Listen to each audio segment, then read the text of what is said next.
I've been surrounded by some of the greatest athletes of all time, and every one of them had their own unique formula for success. I'm Terry Bradshaw. Please join me as I leave the field for the boardroom in search of the best and the brightest people willing to share their viewpoints.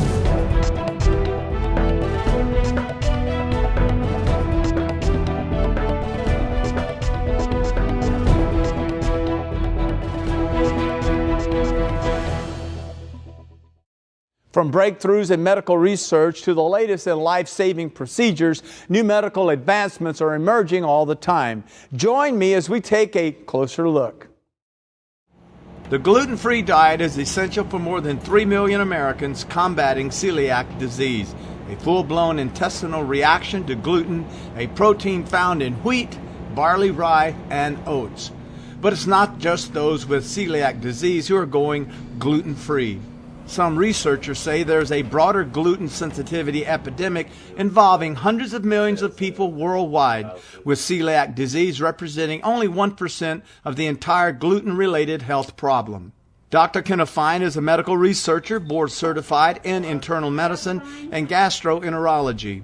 In the year 2000, Dr. Fine converted his academic medical career into a public service enterprise to foster his passions for teaching and helping people, primarily those with intestinal illnesses. After 15 years of medical research, researching intestinal inflammatory disorders and gluten-related disorders, I made a discovery in my research that led me to form EnteroLab, which is a public access online clinical laboratory, and a nonprofit intestinal health institute, which is a public health educational institute conducting seminars and conferences to raise awareness of these gluten and food-sensitive disorders, as well as intestinal and overall health.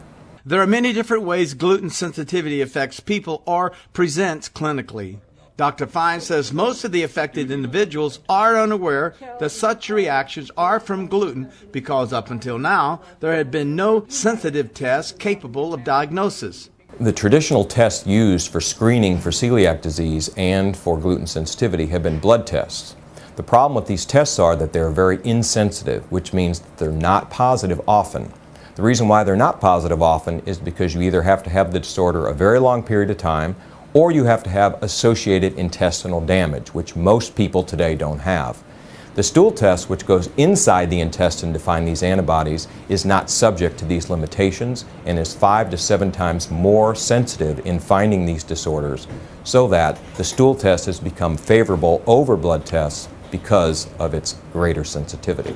Dr. Fine has developed a proprietary breakthrough screening test for gluten sensitivity, as well as for many other food sensitivities, using stool as the testing substrate. When you get your results back from EnteroLab and you come up with a positive result on your gluten sensitivity stool test, what we do recommend is a 100% gluten-free diet. Look at your ingredient labels, especially the processed foods, because a lot of those will contain gluten that you're not even aware of. From revolutionary diagnostic tests to continual education efforts, the work of Dr. Fine and his team brings amazing improvements to many lives. You just take a stool sample, you freeze it, you mail it in, you get the results by email or by mail, whatever you choose, and then you can pay a really small amount. It's very inexpensive to have a conversation with him. And he answers your questions, he tells you, and now it's Phyllis Servano that answers the questions, but in the past I actually spoke to Dr. Fine personally. So I found out I had the main celiac gene and the antibodies to the gluten. I also had the casein. The interesting thing is I started eating some of the replacement gluten-free foods, you know, the rice pastas and that sort of thing even, and I was still having problems. And so I had additional testing done and found the egg and the yeast sensitivity. So EnteroLab really helped tremendously. Once I cut those out, in addition, just started feeling very well. And again, by the age of 48, I felt better than I had in my entire life. With the earlier intervention allowed by stool testing, as well as greater awareness and education, Dr. Fine says more of the gluten-sensitive population can be diagnosed and treated early, leading to far fewer gluten-related symptoms and diseases. My overall goal is to bring people health, happiness, and hope.